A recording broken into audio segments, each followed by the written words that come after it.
A TV Nativos, canal 6, pela NET Claro, é a mais nova emissora de TV do litoral. Nós entramos pelo canal 6, como eu falei, da NET Claro, e nas plataformas de YouTube, Instagram, Facebook e no portal da tvnativos.com.br. A TV Nativos é uma TV comunitária que vai mostrar o que acontece, especialmente na sua cidade, aqui em Tramandaí e em Imbé, e também nas cidades de abrangência do nosso sinal do canal 6 da NET Claro. Aqui você vai poder se ver na televisão, porque nós vamos falar das coisas que acontecem no município, né? É a forma de colocar no ar os nossos munícipes, as pessoas que trabalham, as pessoas que vivem aqui na cidade de Tramandaí e no Imbé. E falando no Imbé, nós temos como convidada desta noite a professora Ruth Ruschel, que é secretária de Educação do município de Imbé. Eu vou pedir, professora, boa noite, tudo bem? Boa noite. Pedir que a senhora mesmo se apresente, né? Fale um pouco da sua trajetória, né? Até chegar a esse importante cargo de secretária da Educação. Então, eu quero agradecer primeiro ao senhor Jair pela oportunidade, agradecer à TV Nativos também, né, por dar o espaço da gente poder compartilhar, né, todos os programas e as demandas que a gente enfrenta, né, na Secretaria de Educação do município de Imbé. Então, é sempre bom a gente poder compartilhar os nossos feitos, né, e ter esse espaço, né, na TV é muito importante também. Disponha sempre. Como eu lhe dizia fora do ar há pouco, né, nós estamos com as portas abertas, o nosso canal está aberto, a partir de agora já está no ar desde o domingo, e nós queremos e vamos mostrar o potencial destas cidades, né, onde o nosso sinal abrange. Tá? Então, assim, criou um projeto lá, precisa de divulgação, nos procure. Tá? Nossas câmeras estão abertas aí para a senhora. Então, eu sou professora concursada do município de Imbé, sou pedagoga, né, tenho especialização em psicopedagogia e atendimento educacional especializado. Fazem 7 anos já que eu trilho como concursada em pedagogia. Eu iniciei muito cedo, com 17 anos no município, eu era bolsista, então, quando eu estava fazendo faculdade, eu já trabalhava na área da educação. E hoje, né, quando iniciou a nova gestão, né, com o prefeito Ike e o Regis Cacetinho, eles me convidaram, né, a gente tive a oportunidade de assumir, então, a pasta, né, que é um grande compromisso, né? A nossa rede de ensino é uma rede de ensino muito grande. Nós temos 4.400 alunos pertencentes à rede, que a gente transporta, alimenta, cuida e ensina diariamente. Diariamente. Tá. E esses 4.000 e tantos estudantes estão abrigados em quantas escolas hoje? Nós temos 1.300 alunos, 1.200 alunos hoje na educação infantil, que são crianças de 0 até 5 anos. E no ensino fundamental, de 1º a 9º ano, nós temos 3.200 alunos. Temos também alguns programas de contraturno, que é o CRAI, que atende semanalmente em torno de 300 crianças. O CRAI é o Centro de Referencial de Atendimento ao Educando. Ali são especialistas que trabalham com dificuldades e também com a deficiência. Nós temos o CAPEB 1, que é um centro de apoio também, é um contraturno para o ensino fundamental, e o CAPEB 2, o CAPEB 1 atende 200 crianças no contraturno do ensino fundamental, e o CAPEB 2 atende em torno de 100 crianças. Fora estes centros, nós temos ainda o centro esportivo, que hoje a gente conseguiu retornar após pandemia, retornamos agora em maio, que tem hoje abrangendo em torno de 100 crianças também voltadas para o esporte. O centro esportivo é aquele ginásio Na Nova Nordeste. Na Nova Nordeste, não é esse ginásio que tem do aqui centro. no centro? Não, esse é o ginásio municipal, né? Municipal, Que daí é da prefeitura. Tá, só desculpe a minha ignorância. Vamos traduzir para o público o que é CAPEB. O CAPEB é um centro também de apoio ao educando também, só que ele ele trabalha com questões pedagógicas, reforço escolar, com música. Cada dia da semana tem uma oficina específica. Então, oficina de leitura, perfeito. teatro, música Olha e que reforço maravilha. de português e matemática. O CRAI, que é o Centro Referencial de Atendimento ao Educando, são os especialistas mesmo. Eu tenho 3 psicólogos no CRAI, uma fono, uma psicopedagoga, uma estimuladora precoce para os bebês e uma neuropsicopedagoga, que também trabalha com as crianças que têm deficiência ou dificuldades na aprendizagem. Deixa eu voltar à pergunta do senhor inicialmente, né, que em escolas, né? Então, hoje nós temos na rede 8 escolas de educação infantil e nós temos 7 escolas de ensino fundamental. A nossa rede é uma rede bem grande, Bem assim. grande. Bem Tá, grande. e como é que está a questão, professora, eu não sei como é que chama, se é primeira infância ou eu soube que o município andou ganhando prêmios no passado e tal, e zerou a questão da escola inicial. Nós temos, sim, hoje nós somos um dos municípios com referência em estrutura, né, em atendimento na educação. As nossas escolas quase todas são novas, tem uma estrutura, assim, uma das melhores Mais do litoral, modernas, equipadas a materiais pedagógicos, prédio físico, alimentação de qualidade. Somos referência em alimentação eu vejo também. nas redes sociais, vocês têm buffet na buffet. É um buffet. Que maravilha. A gente tem é um programa que a gente mantém. Já vem de uma sequência de governo, né? Isso também é muito importante, ter um governo com sequência. Hoje, o atual prefeito Ike... Era o vice anterior. Foi vice 2 mandatos, então foi feito muito investimento na área da saúde e da educação. E a gente conseguiu, né, com esse governo de sequência, continuar, né, preservando isso. Então, a nossa meta é ter qualidade e dignidade aos nossos alunos. O projeto era de governo e não de poder. Né? Exatamente. E esses projetos de governo, eles dão sequência e seguem. Isso é muito importante. Quem ganha é a comunidade. É a comunidade. Hoje, esse ano, a gente conseguiu também, numa questão de organização, entregar para todos os alunos da rede, né, os 4.300 alunos da rede, materiais escolares, mochila, o kit completo, né, para todos, sem distinção se é ou não de vulnerabilidade social. E também os uniformes que conseguimos fazer a entrega esse mês passado, para todos os alunos também, sem... Todo mundo uniformizado. Todo mundo, os 4.000 alunos, sem distinção se é ou não, né, alunos de vulnerabilidade. Então, a gente prezou por esse foi uma conquista do prefeito Ike, sim, então, que teve esse olhar sensível também para a educação. E a gente vem mantendo, assim, todas as nossas escolas, né, são certificadas pela Unesco, acho que é esse prêmio que o senhor estava se referindo anteriormente, né? São escolas, né? O que é esse prêmio da Unesco, né? O que é essa certificação que a gente tem que mantê-las todos os anos, né? A gente ganhou em 2015 o primeiro selo, só que todos os anos a gente tem que manter o selo, a qualidade. E como é que se mantém esse selo? Então, todas as escolas desenvolvem projetos com foco na sustentabilidade, com foco na cultura de paz. E aí a gente encaminha, né? Durante todo o ano a gente vai alimentando. Em março, a gente encaminha o primeiro pré-projeto, né, da ideia que vai ser desenvolvido durante o ano, e a gente vai alimentando o sistema de todas as práticas que vêm sendo desenvolvidas durante o ano, e essa certificação, a gente encaminha um relatório no final do ano, então, que renova a certificação do selo da Unesco. Então, é uma conquista muito grande, né? O nosso prefeito também conseguiu, hoje, a gente está finalizando a instalação das placas fotovoltaicas em todas as escolas, então a educação... acho que vai ser o primeiro município também que vai conseguir produzir em todos os prédios da educação. A gente vai conseguir produzir energia sustentável. Então, isso é uma grande... economia para o município. Uma economia, né? E assim vai muito ao encontro... uma modernidade bem interessante para isso. E vai muito ao encontro da nossa filosofia educacional, que é ter esse olhar também voltado para a sustentabilidade, né?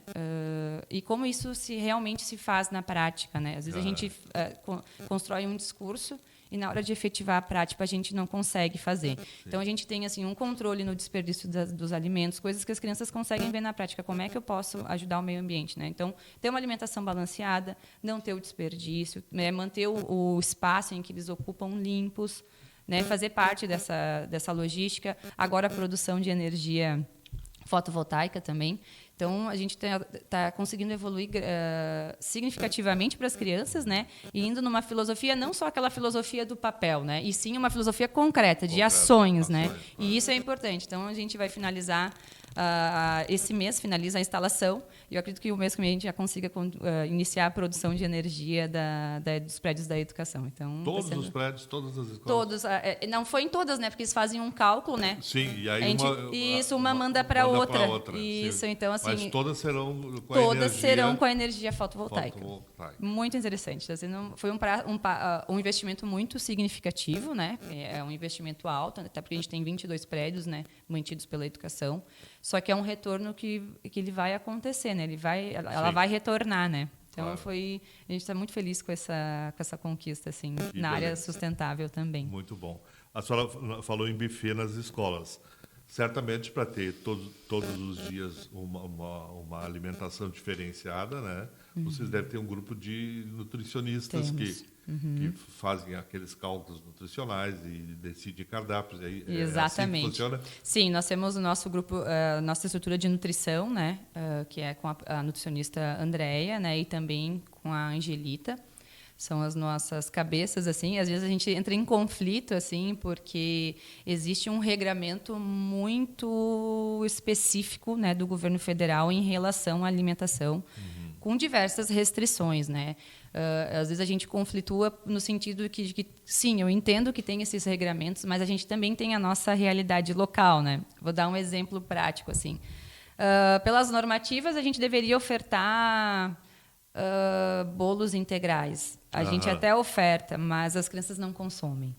Então, porque não faz parte do hábito da alimentação diária deles. Então, a gente oferta, não em grande quantidade, também não naquela proporção do regramento, mas a gente vai ofertando. Que a gente, né, nosso papel é ofertar, né, dizer que é a melhor opção alimentar, mas a gente também tem que entender a nossa realidade local, né? A gente tem que ir costurando. Então, às vezes, a gente conflitua muito com a nutricionista, às vezes a gente até acaba se discutindo numa discussão saudável, né? Claro. E também em relação às porções, né? Que a nutricionista também tem essa visão de que é essa porção X, que tem um cálculo ali científico, sim, né? Claro. Que isso é o suficiente, né? Só que nós temos algumas escolas, principalmente da Zona Norte do nosso município, que são escolas de vulnerabilidade muito extrema. Então, as crianças vêm na escola o único refúgio, né? É o único lugar de dignidade, que tem alimento, que é limpo, que tem banheiro, que tem mesa, que tem classe, que é um espaço organizado, onde tem adultos que respeitam, né? Que não vão agir com violência com essas crianças. E aquela talvez seja a única... E é a única refeição. E aí, o que acontece? Ali, as crianças acabam comendo 3 vezes. 3 vezes aquela porção... Aquela porção... que deveria ser uma porção. Deveria, né, pelo cálculo da nutricionista, né, deveria ser uma porção, né, diversificada ali com 2 tipos de salada, a carne, o arroz, o feijão, né, ou a massa, né. E as crianças acabam comendo 3 vezes, né? Então isso dá um desequilíbrio no cálculo dela, né? E aí a gente também tem essa discussão de que, mas ela é a única alimentação, que tem que adequar a realidade, a realidade daquelas crianças. Isso. E essas escolas da Zona Norte, a gente já abre a escola mais cedo, 7 horas, porque a gente oferta o café. Porque se a gente não ofertar o café, a criança não consegue aguentar. Não consegue aguentar até a hora do almoço. Ali que a gente oferta ali às 10h30, né, o almoço, que já é um almoço, né, preparando eles. Então a gente já tem que receber eles com uma alimentação, porque senão eles não aguentam, porque são crianças que não jantam, que vão realmente ter a única alimentação na escola, ou talvez quando elas vão para o contraturno, porque o contraturno também é ofertado essa alimentação completa. Então, elas acabam se alimentando apenas no espaço escolar. E aí vão para casa, muitas vezes não tem uma alimentação. Então, elas buscam o quê? Na escola, Claro. essa alimentação, às vezes, muitas vezes, 2, 3 vezes, para se manter até o outro dia. Então, a porque gente na também... cabecinha dela, ela sabe, eu não tenho de noite. Eu né? não tenho, eu Então preciso vou me alimentar agora. Exatamente. Foi assim um choque muito grande o ano passado, quando nós retornamos da pós-pandemia, né? Eles ficaram durante um tempo muito grande em isolamento, né? Fora do espaço escolar. A gente sabe que aconteceu de tudo, né? Nós tivemos até o assassinato de um aluno nosso aqui no município. Foi uma situação muito triste, assim. E quando eles retornaram, muitas crianças relatavam que fazia muito tempo que elas não se alimentavam, assim. Que não, carne, então, fazia, olha, muito tempo que elas não viam carne, que não viu arroz ou feijão. Então, assim, porque é uma alimentação que é ofertada às vezes pela família muito restritiva, né? A gente, e às vezes, muitas vezes, até a fome, né? Às vezes nem tem essa alimentação. Então, a gente tem muito orgulho de ter as nossas escolas bem equipadas, assim, tanto na alimentação, na higienização e na proposta pedagógica também, com os nossos profissionais, os professores e a equipe diretiva, assim, que também tem esse olhar, né, sensível para essas crianças, para recebê-los, porque não é uma tarefa fácil, assim, a gente lidar com essas realidades, que são realidades diversas, né? A gente atende tanto a criança que tem acesso a tudo, né, quanto aquelas crianças que têm privações, diversas privações, e também convivem com a violência. Então, a nossa responsabilidade na educação é muito grande. É muito grande, assim, é um desafio constante. Secretária, como é que funciona? Porque eu sou de Novo Hamburgo e eu já trabalhei na Secretaria da Cultura lá e da Educação. Como é que funciona nas férias? Vocês têm projetos de férias? Porque assim, os projetos de férias acabam acontecendo para que as crianças, pelo menos, tenham alimentação. Vocês têm um programa assim? Não, o recesso de inverno, que a gente só tem 5 dias de recesso de inverno, um período bem curto, na verdade. Então, esse recesso de inverno, nós não temos nenhum tipo de atividade, realmente para tudo. Param os centros de apoio, né, os CAPEBs, o CRAI, o Centro Esportivo, para tudo. E o recesso de verão, lá, as férias de verão, não. Nas férias de verão, nós conseguimos manter as escolas de educação infantil abertas e também os CAPEBs e o centro esportivo também atendendo. A escola de educação infantil, dá para chamar de creche? Creche. Que é de 0 a 3 anos. A creche, exato, porque os de 4 e 5 eles entram em férias também. Sim. Então, a creche, que é de 0 a 3 anos, se mantém aberta, né, promovendo as alimentações e todas as práticas pedagógicas. Até porque nesse período tem mais trabalho, né, para os pais. Né? E a necessidade aumenta de onde deixar os filhos. Né? Isso, nós temos uma característica aqui no nosso litoral, que é justamente essa. Ali, a partir de novembro, né, a alta temporada assim, né, inicia e o fluxo de emprego aumenta, graças a Deus, né, que mantém muitas famílias durante o inverno. Então, a gente tem essa característica, a gente mantém as creches funcionando e os contraturnos também, que são os centros esportivos, CAPEBs, que acabam, não abrange a rede toda, né, com certeza, mas realmente abrange aqueles alunos que os pais realmente não têm com quem deixar, não tem, né, o que fazer, então a gente consegue fazer esse atendimento pedagógico e também nutricional, e de questões de higiene e tudo mais, de segurança. É bem interessante, assim, a prática, assim. A gente já tentou, o ano passado a gente fez até uma discussão para tentar fechar, né? Porque é um quebra-cabeça gigantesco, porque, claro, o fundamental fecha, a gente dá férias coletivas. A escola fecha total. Todos os funcionários conseguem ser liberados, né? Têm direito a férias. Mas a educação infantil e os contraturnos, no fim, a gente tem que dar as férias durante o ano, dá 10 dias, dá 15 dias, assim, fica um quebra-cabeça, né? Os nossos funcionários, muitas vezes, acabam ficando insatisfeitos. Mas é uma realidade que o nosso município enfrenta e a gente também não consegue não ofertar esse contraturno durante o período de verão, né? Justamente pela nossa realidade e pela demanda que as famílias nos ofertam. Nós estamos conversando com a secretária da Educação do município de Imbé, a professora Ruth Ruschel, e daqui 1 minuto nós voltamos depois de um pequeno intervalo, que temos bastante assunto interessante com a nossa secretária de Imbé da Educação. Só um pouquinho e a gente já volta.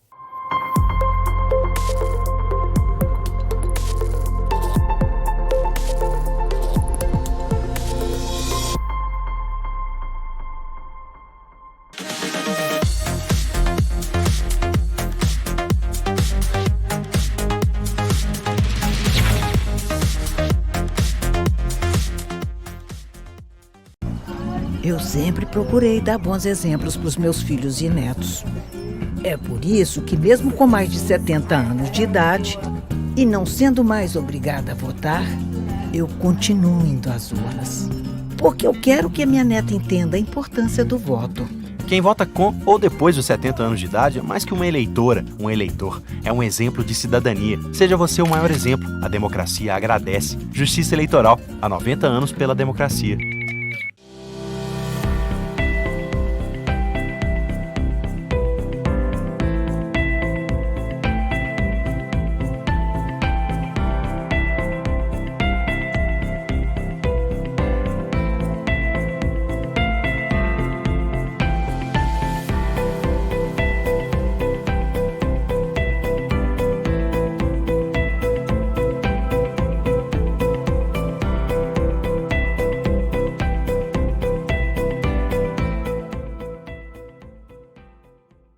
Gente, compartilhem essa mensagem. Você sabia que as hepatites B e C são doenças silenciosas que podem ser prevenidas? Proteja-se. Use sempre camisinha. E não compartilhe objetos que podem ter contato com sangue contaminado, como seringas, alicates de unha e agulhas. As hepatites B e C não mandam mensagem, por isso, aqui está a nossa. Procure a unidade de saúde, faça o teste para as hepatites B e C e vacine-se contra a hepatite B. Ministério da Saúde.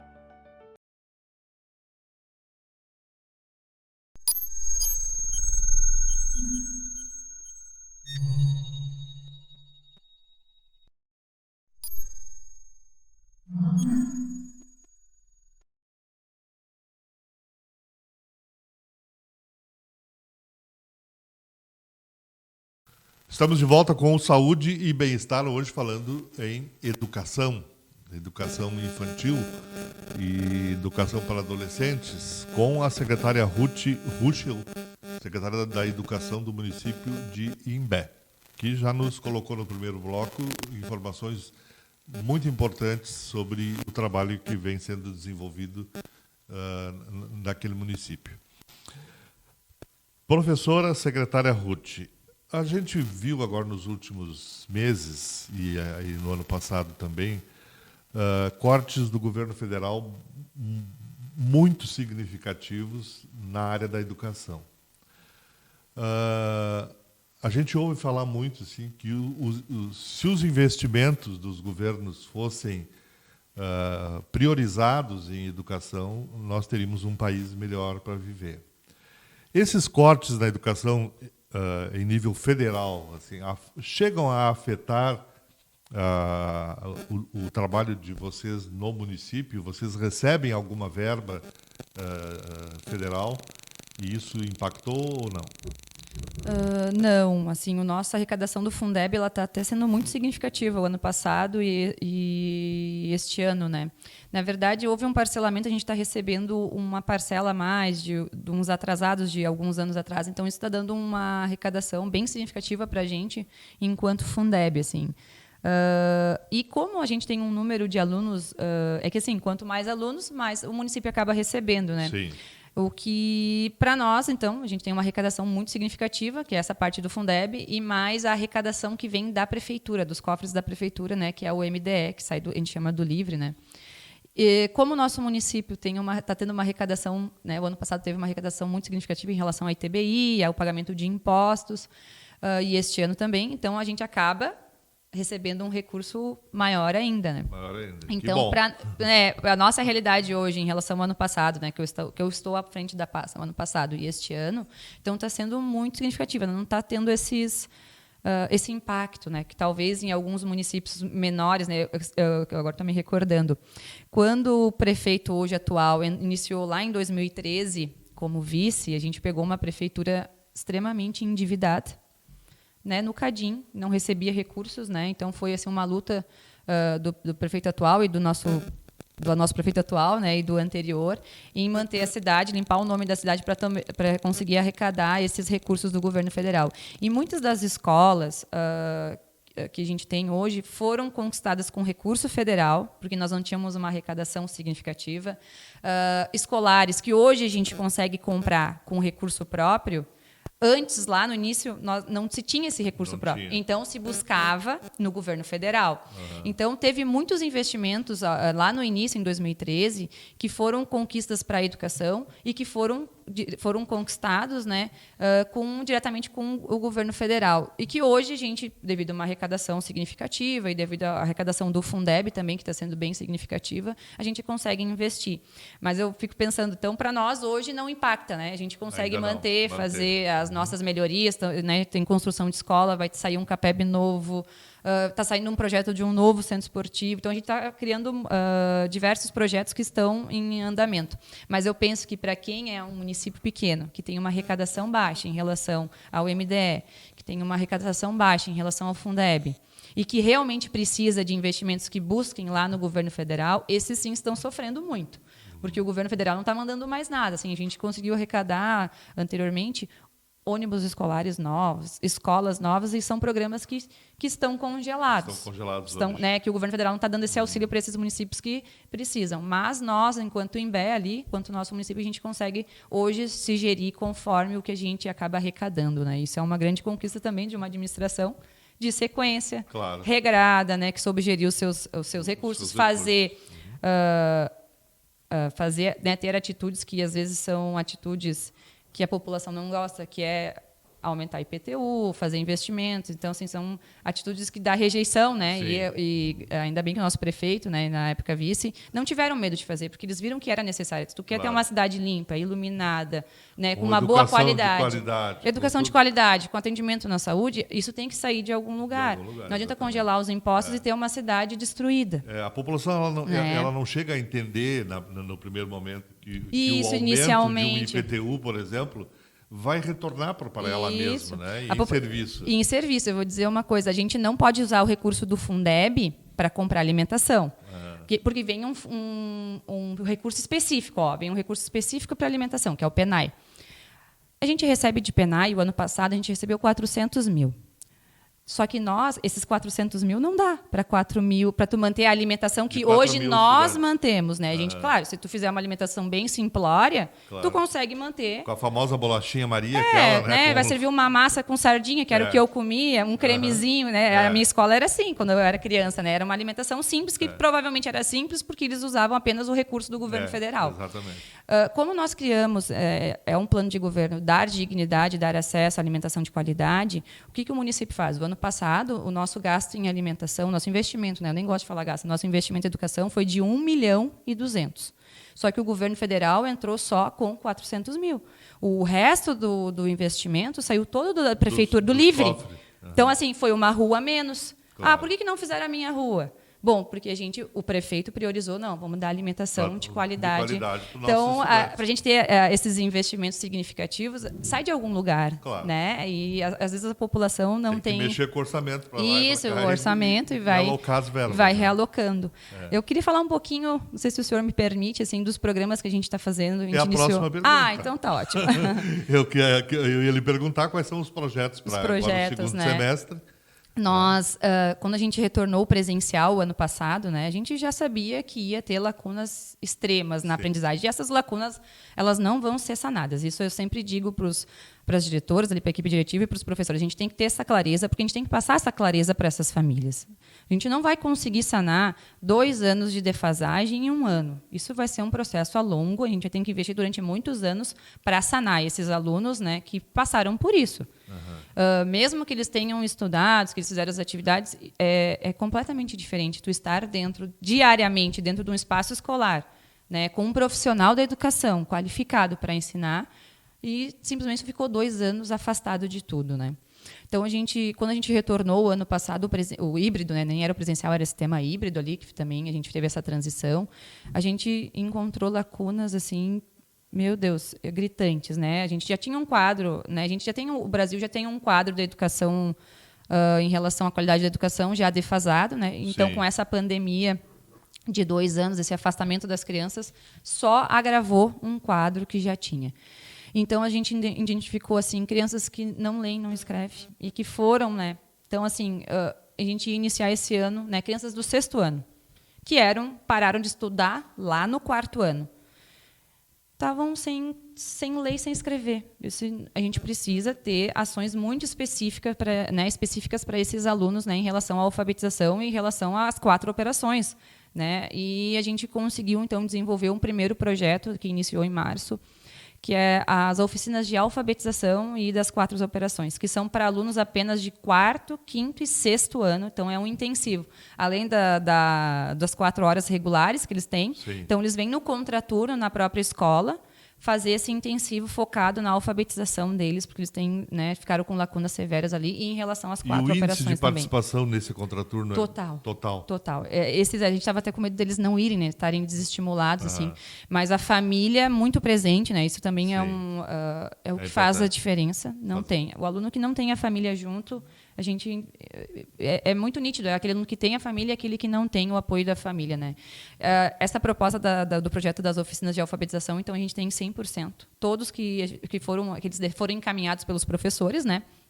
E aí foram comunicadas as famílias, foi feita uma conversação e explicada a proposta, né? Então teve 100% os alunos e a gente fizemos uma retrospectiva desses meses, né, que está sendo aplicado o projeto. Então muitos já estão conseguindo iniciar a leitura. E eram alunos que não liam, não escreviam nada. Nada, eles estavam assim, era muito gritante o quadro. Então, a gente está tendo esse processo. Essas oficinas, então, foi uma criação deste ano, né? Foi um programa que a gente implantou, dessa relação à alfabetização. A gente quer manter até o fim do ano e também continuar com elas até, né, o fim da nossa gestão, porque está sendo muito significativa, muito produtiva, né? Isso é importante, também ter esse retorno, né? Também não adianta a gente também instalar um programa que não é efetivo. Isso também é irresponsabilidade em relação aos recursos, né? Em relação a gerir os recursos. Então, está sendo muito produtiva. Outra oficina que a gente desenvolveu também, que era para resgatar o desejo de ficar dentro da escola, porque os alunos voltaram também super desinteressados. É muito melhor ficar em casa, no sofá, mexendo no telefone. É muito mais interessante, né? Claro. O mundo virtual ele é muito mais interessante para as crianças, né? E eles não têm noção assim do prejuízo que eles estão tendo, né? Não. Do contato com o coleguinha, com o colega, com a professora, né? Com os conteúdos, né? Com a parte cognitiva. As crianças não têm esse alcance, eles são imaturos também para ter esse entendimento, né? Então tem que entrar a família firme ali, né? Porque exatamente. Não é fácil educar. Eu sou mãe também. E a gente é um trabalho de persistência, né? Tem todo aquelas dia. famílias que acham assim, o filho é meu, mas vocês que cuidem. Isso. Vocês aqui não é assim, a gente né? também enfrenta essa situação. Eu sempre digo que tem um abandono, né? Às vezes, que terceiriza. É para a escola, é o papel de vocês. Quando, na verdade, não é nenhum nem o outro. É nós juntos, né? É a escola, a família e o aluno. Então, é um tripé. A gente implantou também a oficina de cultura gaúcha, foi aprovado pelo Estado, né? Olha. A implantação da cultura gaúcha nos nossos currículos, né? Todas as escolas já trabalham com a cultura gaúcha, né? Só que a gente todas as escolas dão uma ênfase maior no mês de setembro, né? E com essa aprovação na Câmara do Estado, né? A proposta é o quê? Que se trabalhe durante todo o ano isso, né? E a gente teve a oportunidade, então, de um vereador, o vereador Guiner, que é da bancada gauchesca, né, do nosso município, trouxe a proposta para a Câmara. Gauchesca eu nunca tinha ouvido. Eu já vi só ele que é representante a bancada do agro, a bancada da igreja. Essa gauchesca, gostei. Uma brincadeira. Gostei da brincadeira. A gente brinca que ele é o representante dos piquetes, do CTG. Ele tem uma... E que é de extrema importância, muito, né? Cultuar isso nas escolas, é cultura, né? É a nossa cultura, né? A tecnologia acabou trazendo tantas outras culturas que se instalaram, né? Por que a gente também não pode enaltecer a nossa cultura, né? E aí ele propôs, né, para o plenário ali, para os outros vereadores, e foi aprovado. Então, com essa aprovação, o que a gente viu? Uma oportunidade de trazer essas crianças. Não, vamos trazer a dança, a música e o projeto da cultura gaúcha para as escolas e criar de volta os grupos de dança de cada escola, resgatar esse desejo. Então, para ele participar daquele grupo de dança, ele também tem que ter um desempenho bom nas notas e tem que ter um bom comportamento, tem que ter um bom relacionamento, tem que Claro. respeitar. Então, assim, não é só ir lá dançar e se divertir, não. Tem toda uma proposta pedagógica, né, que qualificou e melhorou o nosso vínculo, assim, porque as crianças voltaram. A gente enfrentou muito no início do ano, os primeiros 3 meses. Assim, a intolerância, a violência, assim, parecia que estava todo mundo muito estressado. As famílias estressadas, as crianças estressadas, violentas, intolerantes, assim, porque conviver entre muitos é difícil, né? Porque Sim. um tem uma opinião, o outro tem, e a gente teve que ir resgatando isso. Assim, até as famílias também estavam intolerantes quando eram chamadas, mas foi uma caminhada. A gente estava voltando a aprender a viver em sociedade, que não é uma tarefa fácil. Porque houve o isolamento, né? Houve um isolamento, então na minha casa é do meu jeito. Exatamente, cada um com a sua cultura, Com a sua, o seu e jeito. voltar a colocar todo mundo de volta, 30 crianças, 30 famílias, né? Numa escola que a nossa média, nossas escolas de ensino fundamental é 600, 700 crianças de volta. Viverem todos juntos, imagina, é uma diversidade muito grande. Então, eles tiveram que reaprender a conviver. Então, está sendo muito positivo esse projeto da dança, foi muito valioso. Aliás, secretário, nós podíamos agendar uma hora com o pessoal da comunicação, da prefeitura. A senhora podia agilizar para nós, nos ajudar a gente fazer uma matéria com esse pessoal. Claro, não, vamos fazer sim, dessa com oficina certeza. aqui, Da oficina muito importante. Ela está sendo bem valiosa assim, para nós, e assim os professores que estão, os oficineiros que estão com o projeto, eles ensinam a fazer chimarrão, eles fazem oficinas de culinária, falam sobre a vestimenta, então tem todo um projeto assim que realmente resgata a cultura. Vamos gravar um programa com eles. Pode O deixar. Leandro tem o nosso contato lá, o secretário da comunicação, e a senhora vê com ele e nos liga, podemos fazer nesse dia, tá? E tem um terceiro projeto que a gente também implantou este ano, que é o projeto de robótica para os alunos de 6º a 9º ano. Então, é um projeto focado para programação. Eles constroem lá os robôs. Muito legal, assim.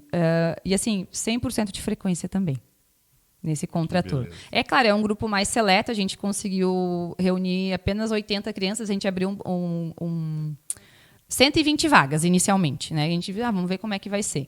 E aí, no fim, tivemos 80 alunos que tiveram essa procura, só que são 80 alunos muito fiéis, assim, são que vão sempre... Não faltam. É chuva, é sol, tempestade, porque o assunto eles estão lá. Instiga, né? E interessa. É muito legal também de fazer uma matéria com um projeto de robótica, ver eles... É os só nos chamar que a gente robozinhos, faz. eles montam, desmontam, está sendo bem interessante. Até agora, a partir de outubro, a gente conseguiu fazer uma parceria com o Instituto Federal. Eles também estão com um programa de robótica nas turmas de 8º e 9º ano. Então, acaba já fazendo aquela transição do ensino fundamental para o ensino médio. Já vão apresentando a escola, né? Já apresenta o IFE, então como é que é a estrutura, como é que são os projetos de pesquisa. E a gente conseguiu ter essa oportunidade do nosso município ser contemplado. Então, esses alunos que hoje estão na nossa oficina de robótica vão poder fazer essa integração com eles. São 5 encontros. São 5 semanas, 2 encontros por semana também no contraturno, que vão ser contemplados. Assim, é uma experiência riquíssima. Eu tive foi quarta-feira passada, conhecendo o espaço maker deles. Então, eles têm... do Instituto Federal. E daí eu fui conhecer, fazer aquela conversação, combinar, né, os pontos, para a gente poder levar os nossos grupos. Já estamos com a ideia de fazer, então, uma feira de robótica do litoral, no espaço ali, então porque tem, não são muitas crianças, mas assim, todos os municípios têm crianças que têm interesse pela programação, pela robótica, então, por que não também ofertar para essas crianças até para valorizar o trabalho deles, né? Essa integração deles com o espaço virtual, então, que é uma das habilidades do futuro, né? A gente nem conhece as profissões, mas a gente já sabe que a tecnologia é uma com certeza. Com certeza. Então, a gente está com esses 3 projetos que a gente pretende manter até o fim da nossa gestão. Fora os projetos de construção, não sei se a gente vai ter também muito tempo, assim, vou deixar o senhor falar um pouquinho, senão eu fico falando que eu sou professora, né? Eu falo sem parar. Eu ia perguntar se tem escola prevista, nova escola ou alguma reforma. Tem, a gente tem. Nós estamos com um problema nas entregas. Vocês estão muito bem, né, com as escolas, estamos, né? A gente tem escolas novas, reformadas, né? Novas, reformadas, assim, muito bem estruturadas, mas a gente está com um problema nas entregas, né? Em função da pandemia, muitas empresas quebraram no meio desses 2 anos, assim, ficaram com atrasos, assim. No fim, a gente estava com obras prontas. A gente tem a Chapeuzinho Vermelho, que é uma de educação infantil, pronta. Falta, assim, detalhes. É um detalhe, é um piso que quebrou, tem que pintar de novo a parede. São detalhes e que, enfim, a empresa acaba não fazendo, atrasando, pedindo prazo. Então, a gente está com ela praticamente pronta. Inauguramos esse ano ainda. Essa fica onde? Do lado da Escola Estado de Santa Catarina, na Avenida Tramandaí, bem aqui no centro. Ah, aqui no centro, é. Aquela escola mudou bastante, assim, tem agora um ginásio aberto, uma coisa Tem assim. ginásio atrás também, foi feito. Muito legal. É muito grande ali, comporta 1.000 alunos a escola Santa 1.000 Catarina. alunos. Comporta 1.000 alunos. Nós não Eu temos... tenho uma comadre que trabalha ali, Quem? a Silvia. Ah, conheço. É a Silvia, minha comadre. E temos a Escola de Ensino Fundamental Tiradentes, que fica bem no centro também. A empresa também está com atrasos na entrega, também está pronta a obra. Tivemos só que fazer alguns ajustes em relação aos bombeiros. Todo o projeto é feito e aprovado pelos bombeiros, né? Só que quando eles foram fazer uma fiscalização em loco, eles sentiram a necessidade, porque também vai ser uma escola que vai comportar 1.000 alunos. Sim.